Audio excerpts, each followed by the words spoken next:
me, there's a social responsibility that we're talking about here, which is to create an environment that helps people understand. And when they can't or won't or don't make that choice, then we got to be equally surgical in moving them out to send the message.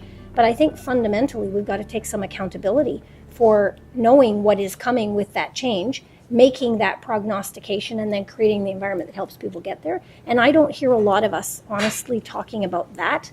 We talk a lot about what we've had to do when somebody else didn't, but an equal piece of my IT strategy is the conversation around the change for the IT team, the insourced and the outsourced IT team.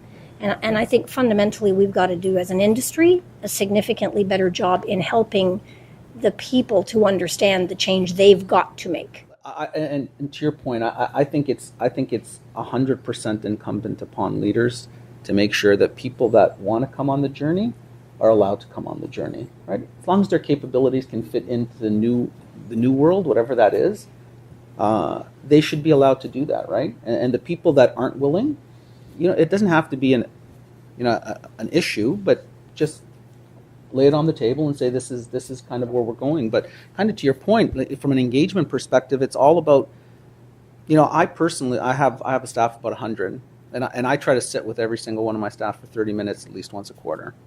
It's hard, and there's a couple of people that grumble because they're at like 7:30 in the morning, but that's where I can fit them in, and they appreciate it, and they come, right?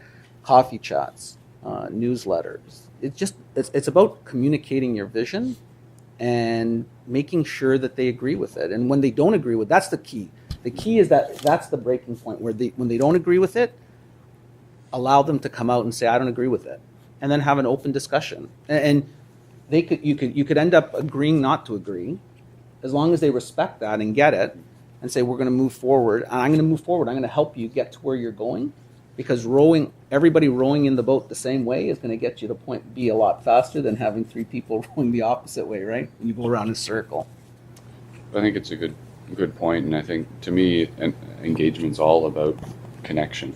And people need to feel that connection to you as the leader, but also, more importantly, the connection of them and their job and how they fit into the organization of today and where you're trying to take the organization tomorrow. And I think there's a whole bunch of facets that come to that, but most important, I would say, is the communication, and communicating your strategy and having, those. It's great that you can do that with 100 people at every quarter. Kudos to you for that, but try. Yeah. but it's. I think that's the challenge that I certainly face, and I think many of us do. Is how do we develop that connection with all of the staff and all of the associates? The other thing that's been a very good surprise is I've put in I'll call it an intern program, but basically hiring the students from Waterloo and other places, Ryerson, whatever it is. And some of these kids are coming from the math programs who've got a lot of knowledge about data. And so they're, I bring in about, in the course of the year, every 4 months, at least 10.